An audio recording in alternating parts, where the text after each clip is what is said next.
L'équipe de France, pour moi, c'est la seule chose que je voulais faire après ma carrière. Enfin, aujourd'hui, j'ai l'opportunité d'être le sélectionneur de cette équipe. Et je vais tout donner pour que cette équipe continue à gagner. J'ai eu des propositions pendant ces 4-5 ans où j'ai arrêté pour reprendre un club et je les ai toutes refusées pour l'équipe de France. Voilà, c'est la seule chose qui m'anime, c'est de pouvoir travailler pour cette équipe de France et pour qu'elle continue à gagner.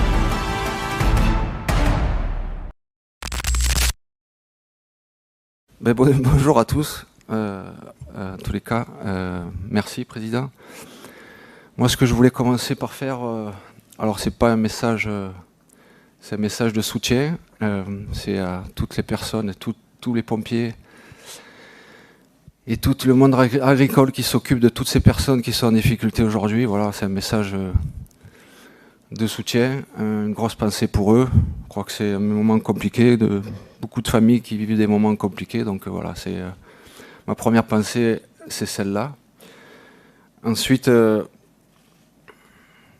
voudrais vous remercier pour votre confiance, remercier le COMEX, bien entendu, dans son ensemble, avec qui on a échangé ce matin, et remercier aussi tous les salariés de la Fédération française de football pour tout son travail au quotidien. Je crois que si cette fédération fonctionne aussi bien, je pense que c'est parce que vous avez aussi une belle équipe.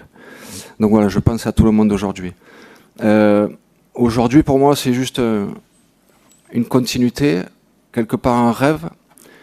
Ce que je peux vous dire, c'est que j'ai eu des propositions pendant ces 4-5 ans où j'ai arrêté pour reprendre un club et je les ai toutes refusées pour l'équipe de France. Parce que l'équipe de France, pour moi, c'est la seule chose que je voulais faire après ma carrière, enfin après mon expérience avec le Real Madrid. C'était la seule chose que je voulais faire, c'est entraîner cette équipe de France. Je l'ai connue gamin, j'ai commencé minime, j'ai franchi toutes les étapes, jusqu'à arriver à la sélection A, qui est le summum. Voilà, il n'y a pas d'autre mot. Aujourd'hui, j'ai l'opportunité d'être le sélectionneur de cette équipe. Et je vais tout donner pour que cette équipe continue à gagner. Voilà, c'est la seule chose qui m'anime, c'est de pouvoir travailler pour cette équipe de France et pour qu'elle continue à gagner. Je voudrais bien sûr féliciter, comme vous l'avez dit, Dédé et tout son staff, bien entendu, pour ces 14 années remarquables. Je veux simplement lui dire, Dédé, bravo pour tout ce que tu as fait. De toute façon, voilà, tout le monde est reconnaissant avec le travail que tu as fait, donc voilà, je voulais te féliciter. C'est l'occasion pour moi pour te dire bravo. Et maintenant, il y a quelque chose, une autre étape qui va s'ouvrir avec notre staff, avec d'autres personnes, mais toujours pour la même chose, c'est-à-dire voir l'équipe de France gagner. Donc, Président, vous m'avez choisi, je vais mettre toute mon énergie pour cette équipe et je vais commencer surtout enfin, j'ai commencé à travailler, mais j'ai hâte de pouvoir y être.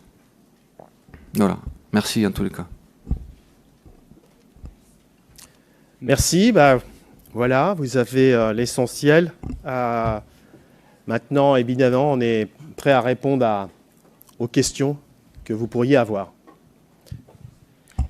Bonjour Zinedine, bonjour Philippe. Léo Huisman de l'agence France Presse.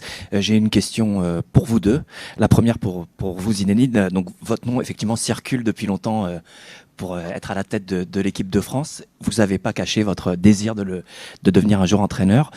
Aujourd'hui, quel sentiment vous anime maintenant que ça se concrétise? Et pour Philippe, est-ce que Zinedine était l'évidence même? Y a-t-il eu une réflexion de votre part, d'autres noms, etc. Voilà. Pour moi, c'est une joie immense.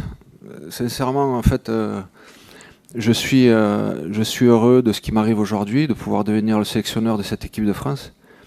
J'ai pas d'autres mots. Je suis contenu parce que forcément, mais j'ai plein d'émotions en moi, quoi. je suis prêt pour relever le défi. Voilà. En tous les cas, c'est ce qui m'anime aujourd'hui, de pouvoir travailler auprès de cette équipe de France. Bon, je l'ai dit, nous, c'est beaucoup de fierté, beaucoup de responsabilité aussi, parce que quand on sort d'une dizaine d'années aussi brillantes, il faut trouver la personne dans laquelle vous ayez confiance pour nous conduire sur le même chemin pour j'espère, les années qui viennent. Et donc, évidemment, le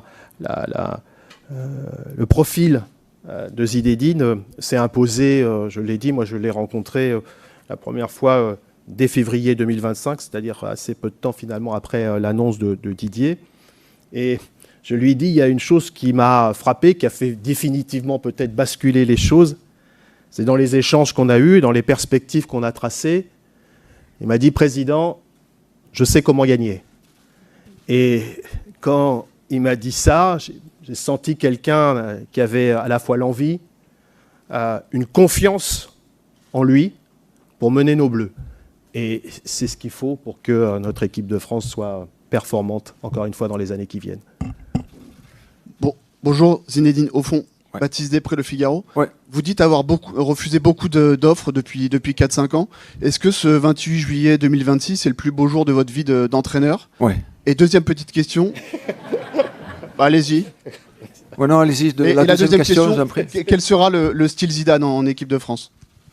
Ah ben, le style, vous allez le voir bientôt. Enfin, je pense qu'on aura un point presse, ou une conférence de presse au mois de septembre, et j'expliquerai un petit peu. Je pense que là, on a juste le temps de présenter aujourd'hui cette nomination, et puis on aura le temps de parler de tout ça. Mais bon, ce que je peux vous dire, c'est que je suis animé par le jeu. Enfin, j'ai été un numéro 10. Moi, ce qui m'anime, c'est d'aller marquer des buts. Bien sûr, il faut un équilibre d'équipe, c'est forcément, ça c'est plus important, mais ce qui m'anime, c'est le jeu. Voilà. J'ai vécu 25 ans en Espagne, donc vous savez ce que ça veut dire. Donc voilà, j'ai commencé par la France, et comme je vous ai dit, je suis un numéro 10, et donc moi sur le terrain, j'étais un leader de terrain, et aujourd'hui, je vais devenir leader par mon expérience, par ce que j'ai fait, parce que je crois être maintenant comme entraîneur. Donc voilà, mais vous allez voir ça tranquillement. On va se revoir rapidement. Et bien parce que c'est ce que je voulais faire. C'est-à-dire que une fois que vous avez goûté à l'équipe de France, moi je l'ai connu minime. J'ai fait toutes les catégories. Je suis arrivé à l'équipe A. D'ailleurs, à l'équipe A pour gagner en France à 98, c'est la plus belle chose qui me soit arrivée dans ma vie. C'est de gagner avec les copains de 98, grâce à Aimé et son staff, toutes ces personnes qui ont œuvré à ce qu'on puisse gagner cette Coupe du Monde chez nous en France. Donc voilà, aujourd'hui, j'ai passé ces 4-5 années à attendre ce jour-là. Voilà. Et là, ça devient réalité, donc forcément, je suis un peu ému, mais vous ne pouvez pas le voir. Hein, je suis tout excité, quoi. C'est quelque chose de fort pour moi aujourd'hui. Donc voilà, et en même temps, il se passe des choses qui sont compliquées pour beaucoup de gens. Donc voilà, mais je suis heureux de cette nomination. Bonjour Zinedine, Giovanni Castelli, la chaîne L'Équipe, juste là. J'aurais une question pour le président également. Vous avez porté le numéro 10 de l'équipe de France, le brassard également. Celui actuellement qui a le brassard et le numéro 10, c'est Kylian Mbappé. Est-ce que vous avez déjà pu échanger avec lui? Est-ce qu'il va rester votre capitaine ou non? Et question pour le président, vous avez longuement évoqué Didier Deschamps. Est-ce qu'il y a un hommage qui sera prévu à la rentrée pour l'ancien sélectionneur de l'équipe de France ou non? Merci beaucoup. Ouais. Ben, on n'a pas échangé avec Kylian. Je pense que le plus important pour lui, c'est de se reposer, de profiter justement de ces moments de repos qu'il a eu et bien mérité après cette saison et puis après la Coupe du Monde. Et on aura l'occasion de parler de tout ça avec lui et tous les joueurs bientôt au mois de septembre. J'avais proposé effectivement à Didier de venir juste après la Coupe du Monde ici à la Fédération. Ça n'a pas pu se faire. Mon souhait, comme je l'ai rappelé, c'est de lui rendre hommage pour ce qu'il a apporté au football français à la tête de l'équipe de France. Donc je me rapprocherai de lui pour voir dans quelles conditions et quand il sera prêt pour cet hommage. Bonjour Zinedine, Damien Dogor, L'Équipe. Ouais. J'ai une question aussi pour vous, M. Diallo. Vous avez dit au président Diallo, vous savez comment gagner. Comment allez-vous faire pour gagner avec cette équipe de France? C'est quoi votre projet? Et M. Diallo, vous avez dit avoir rencontré Zinedine Zidane en février 2025 et l'avoir vu plusieurs fois ensuite. Quand est-ce que vous avez eu son accord définitif? Je peux pas vous expliquer comment on va gagner en 2 mots comme ça. Moi, ce que je sais, et ce qui est le plus important, c'est qu'on a la matière, c'est-à-dire qu'on a des joueurs extraordinaires. J'ai une équipe extraordinaire qui va être en place et ça c'est pareil. Donc après, là, il faut que j'atterrisse, il faut que je vois les joueurs, il faut que je leur explique ce qu'est mon projet de jeu, ce que l'on va faire ensemble. Et après, ça sera à moi, en tant que leader, comme entraîneur, de mener cette équipe à continuer à gagner. Parce que justement, ce qui a été fait jusqu'à maintenant par Dédé, c'était de grandes choses. Et donc, je vais essayer de continuer à faire gagner cette équipe. Bon, je l'ai dit, on s'est vu la première fois en février 2025, en tête-à-tête. Et j'ai envie de dire, spontanément, je pense que les choses le fluide est bien passé. Et j'ai su tout de suite que l'envie de Zinedine de prendre l'équipe de France correspondait à ce que la fédération avait besoin à cette équipe. Donc les choses se sont faites très naturellement, très vite, parce que l'évidence s'imposait. Zinedine, bonjour. Ici François Pinet, RMC. Comment sont passés ces 4-5 ans, votre rapport au football pendant ces années-là? On vous a vu évidemment dans les stades, mais est-ce que vous regardiez par exemple l'équipe de France comme un supporter ou déjà comme avec une réflexion derrière pour travailler avec cette équipe dans le futur? J'ai toujours regardé cette équipe de France comme un supporter, mais aussi comme un futur entraîneur. Je ne vais pas vous le cacher, de toute façon, je l'ai dit, je l'ai toujours dit. Et j'ai pas continué, en tous les cas, j'ai pas pris un club pour ça. Mais chacun peut penser ce qu'il veut, hein, et il n'y a pas de souci, mais en tous les cas, je me suis dit que la seule chose que je voulais faire après Madrid, c'est entraîner l'équipe de France. Et je m'y suis tenu. C'est-à-dire que j'avais des opportunités, je pouvais très bien avoir un projet, suivre un projet pendant 2-3 ans. Je savais que Dédé était là, en place, de toute façon, et ça pouvait durer. Une fois qu'il a pris sa décision, de toute façon, et je crois que c'était en janvier 2025, dès le lendemain, de toute façon, j'étais animé de pouvoir dire et l'envie de pouvoir être le suivant après Dédé. Et c'est ce qu'on a fait avec le président, on s'est rencontrés au mois de février. Et voilà. Et l'accord a été scellé à ce moment-là. Bon, bonjour Zinedine, dans le fond, Louis Vix, Sport Plus, Canal Plus, on le sait, vous connaissez très très bien l'Espagne. Ça fait 3 ans que l'équipe de France joue la Roja et que ça se passe pas très bien. Ouais. Est-ce que vous diriez que battre l'Espagne constitue l'un de vos plus grands défis? Il n'y a pas que celui-là. Hein. Il n'y aura pas que celui-là parce que vous savez, quand vous devez gagner toutes les équipes. Donc c'est vrai que l'Espagne est une équipe coriace. Je connais très bien comment le foot espagnol évolue. Et ça fera partie, mais c'est pas la priorité, puisque la priorité, mon premier match, c'est la Turquie, en Turquie. Donc voilà, on aura 4 matchs au mois de septembre. Ça c'est bien parce j'aurai pratiquement 3 semaines à être avec les joueurs. Je crois que c'est inédit. En général, c'est 10 jours maximum. Là, ça sera pratiquement 3 semaines. Donc ça, c'est génial pour pouvoir être avec les joueurs et préparer quelque chose. Mais mon premier match et mon premier objectif, c'est la Turquie en Turquie. Zinedine, bonjour. Là, juste à côté. Ouais. Fabrice Lamperti, La Provence. On l'a dit, tu fais... Provence. La Provence, c'est ça. On est là. Tu es une légende du football français. Vous faites la fierté aussi de beaucoup de personnes, notamment à Marseille. Est-ce que vous avez un message pour tous ces gens que vous faites rêver et qui ont envie de continuer à rêver avec vous? Oui, j'ai envie de leur dire merci pour leur soutien, mais tout au long de la carrière, c'est vrai que j'ai senti un petit peu qu'ils ont toujours été là, et à chaque fois que j'ai l'occasion de me rendre dans la région, bon, je sens la ferveur, donc voilà. Donc merci, tout simplement. Et ce que je veux aujourd'hui, c'est pouvoir continuer à à les faire, en tous les cas, rêver, parce que l'équipe de France fait rêver, pas que moi. Mais l'équipe de France fait rêver, mais l'équipe de France fait rêver quand elle gagne, on le sait. Donc je vais essayer de tout faire pour qu'on puisse continuer à aller dans ce chemin. Bonjour Zinedine, ici, Oui, Emma Sarango, Radio France. On a beaucoup loué vos qualités d'entraîneur depuis le début de cette conférence de presse, mais quelle est la différence entre être entraîneur d'un club et sélectionneur d'une équipe de France ?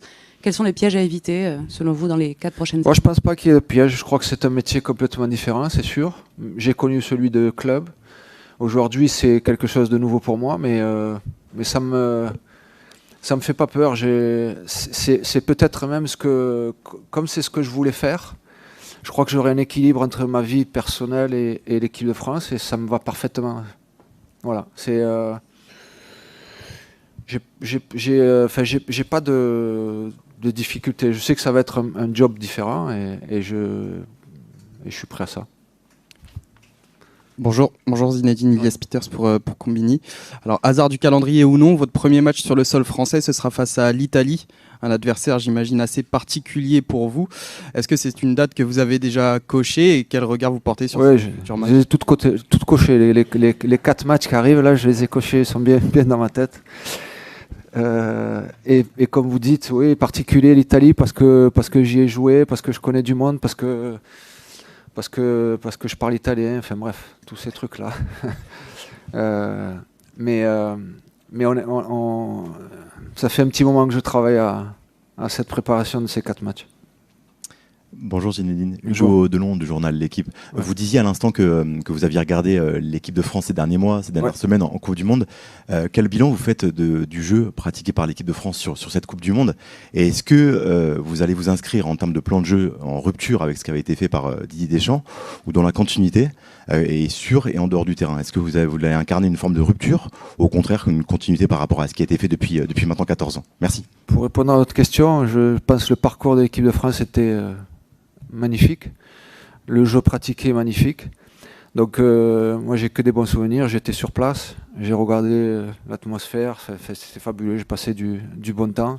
Je crois que les gens aussi ont supporté l'équipe de France, tous les supporters qui sont venus supporter cette équipe de France ont rien à redire sur ce qui s'est passé avec l'équipe de France depuis toutes ces années, donc j'ai pris du plaisir à les voir. Et après, pour ce qui est de la rupture, on va faire différent, sincèrement. Enfin, Dédé, c'est Dédé. Laurent Blanc, c'était Laurent Blanc. Zizou, c'est Zizou.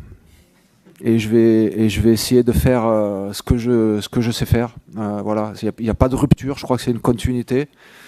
Et une continuité simplement de pouvoir juste mettre tout en place pour que l'équipe de France continue à gagner. Voilà, c'est mon seul objectif. Après, on aura l'occasion d'en parler dans les détails pour savoir ce qu'est mon plan de jeu, ma philosophie de jeu, toutes ces choses-là, on aura le temps d'en parler bientôt. Bonjour Zinedine, sur votre gauche, ouais. Benjamin Corrès pour Le Parisien. Bonjour. Vous avez salué le travail de Didier Deschamps justement en amont de cette conférence de presse. Est-ce que vous avez l'intention d'échanger avec lui dans les prochains jours ? Et on parlait rapidement du match contre l'Espagne. Est-ce que ce match en particulier à la Coupe du Monde vous a appris certaines choses sur l'équipe que vous allez diriger dans les prochains jours ? Merci. Non, c'est pas prévu qu'on se parle avec Dédé, mais si je parle avec Dédé, ça sera avec plaisir. Mais c'est pas prévu là. Voilà. Et la deuxième chose que vous m'avez dit, c'est par rapport à l'Espagne. Ouais, enfin non, il y a ça. Je sais très bien que voilà, c'est un match. Ça a été une confrontation qui a été compliquée parce que quand on regarde le résultat, forcément, on aurait aimé voir l'équipe de France gagner. Ça s'est pas passé comme ça, mais sur un match, chose qui peut arriver. Et après, par rapport à ce que je vais faire, ce que je vais mettre en place, ça va pas changer à quoi que ce soit. Le jour où j'aurai une confrontation avec l'équipe de France, il faudra de toute façon faire des choses comme je le sens. Mais aujourd'hui, je vous dis, mon objectif, c'est le premier match et c'est la Turquie. Bonjour Zinedine, sur votre gauche encore ici. Ouais. Voilà. Bonjour. Bonjour, je suis Bruno Fraioli de sportbusiness.club. J'ai une question un petit peu sponsoring, marketing. Vous êtes, je crois, ambassadeur à vie d'Adidas. Or, c'est Nike qui est à vie, partenaire. Alors, en tous les cas, ambassadeur ça n'existe pas, ça. d'Adidas. Ça n'existe pas, d'ailleurs, même pour ce contrat en équipe de France, ça n'existera pas. C'est pas... Est-ce que vous mettez ce contrat en sommeil pendant votre carrière d'entraîneur ? Non, pas du tout. Pas du tout. Ce que je veux dire, c'est que, comme vous l'avez dit, ça fait 30 ans que je suis sous contrat avec Adidas. Mais ça ne changera rien. Enfin, je pense que de toute façon, le fait d'être en équipe de France, Adidas ne va pas interférer avec l'équipe de France. Pour être clair avec vous, quoi. Mais je vais pas laisser mon sponsor depuis 30 ans. Là. Juste, les choses sont parfaitement claires, parce que c'est évidemment un point qu'on a abordé. Et donc, le sélectionneur, quand il vient au rassemblement, il est en Nike, parce que le sponsor, ou entre guillemets, l'équipementier de l'équipe de France et de la fédération, c'est Nike, donc il sera Nike, avec les chaussures qu'il choisira, puisque ça, c'est la liberté de chacun. Mais pour le reste, ça sera Nike. Et puis après, quand il est dans sa vie privée, en dehors de sélectionneur, il a toute la liberté de faire ce qu'il entend faire, avec qui il entend le faire. Voilà. Ici. Bonjour. Bonjour. Pardon. Bonjour. Raquel Villaecija del País, Hola. en Espagne. Donc on parle beaucoup de battre l'Espagne, mais je voulais savoir, vous connaissez bien le foot espagnol, ouais. De quelle façon votre expérience au Real Madrid peut vous aider dans cette nouvelle étape, et si le style Zidane avec les Bleus va se rassembler au style Zidane avec le Real. Merci. Ah, oui, de toute façon, ça ressemblera à ce que j'ai fait pendant toutes ces années au Real Madrid. Je crois qu'il y a l'équipe de France et la suite pour moi. Et après, pour ce qui est de l'équipe d'Espagne, comme je l'ai dit plusieurs fois, là, on n'a pas de match où on va se rencontrer récemment. Donc, pour le moment, c'est pas mon objectif de penser à l'équipe d'Espagne. On va prendre les 2 dernières questions. Bonjour Zinedine. Oui. Au fond. Oui, où ça ? Pardon. Juste en face. Julien Babou, M6 RTL. On a compris qu'on devrait attendre septembre pour connaître votre staff, mais est-ce que vous avez déjà quelques noms de fidèles à égrener, et quelle sera la philosophie de votre équipe, de votre staff ? Oui, de toute façon, on parle de septembre parce que c'est à ce moment-là qu'on va présenter tout le monde, mais mon staff proche, en tous les cas, mon staff technique est déjà en place. C'est pratiquement celui qui est... que j'ai eu pendant toutes ces années au Real Madrid, et avec peut-être 2-3 incorporations à l'équipe, mais voilà, ça va pas changer grand-chose. Voilà, je suis plutôt un fidèle de ce côté-là, les personnes aussi m'ont été fidèles, et donc voilà, on va continuer l'aventure avec toutes ces personnes. Bonjour Zinedine. Ici. Bonjour. Clément Gavard pour SoFoot. Une première question par rapport à mon collègue et ami Christophe Glaise, qui est enfermé en Algérie depuis plus d'1 an. On voit que la Fédé a été très active pour son soutien, on le voit en arrivant ici. Didier Deschamps a aussi soutenu, adressé un message en tout cas à sa famille et à Christophe pendant la Coupe du Monde. Est-ce que vous auriez vous aussi un message à adresser à Christophe ainsi qu'à sa famille ? Et une deuxième question plus foot. Qu'est-ce que les 4 sélectionneurs que vous avez côtoyés en équipe de France ont pu vous apprendre sur ce métier quand vous étiez joueur ? Merci. Bien sûr que je soutiens, et comme un parent, en fait, et comme l'a dit le président, la Fédération française de football soutient M. Glaise et sa famille, donc on espère simplement qu'il puisse rentrer à la maison avec ses parents, ça c'est clair et net.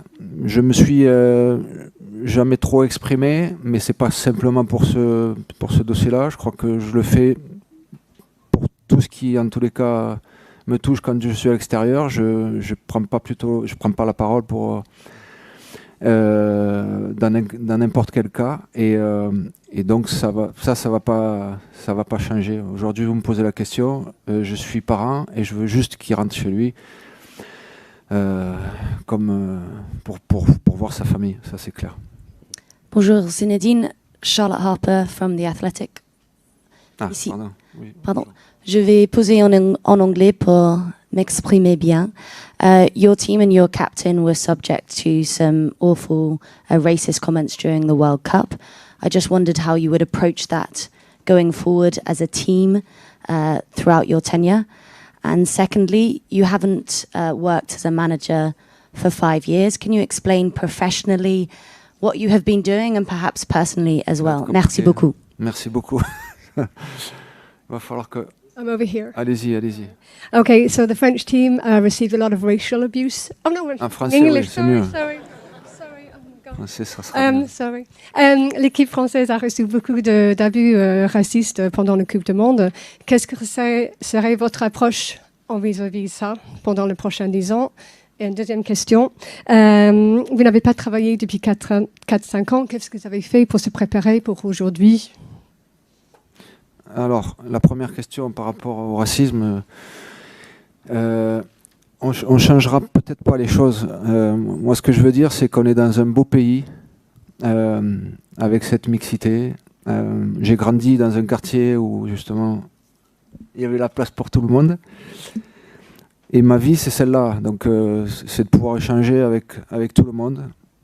Nous sommes tous des êtres humains Et donc, j'espère, et il faut combattre, en fait, en tous les cas, le racisme. C'est ce qu'on essaye tous de faire à sa manière. Donc ça, c'est pour la première question. Et la deuxième question, depuis 5 ans, je ne me suis pas tourné les pouces. J'ai vu beaucoup de matchs, énormément de matchs, même plus encore que quand j'étais entraîneur du Real Madrid, parce que ça me donnait la possibilité de pouvoir voir beaucoup d'autres matchs, pas simplement le match auquel j'allais être confronté. Donc voilà, depuis ces 5 ans, j'ai vu beaucoup de matchs et j'ai vu surtout beaucoup l'équipe de France dans son ensemble. Je peux vous dire qu'il y a un gros potentiel.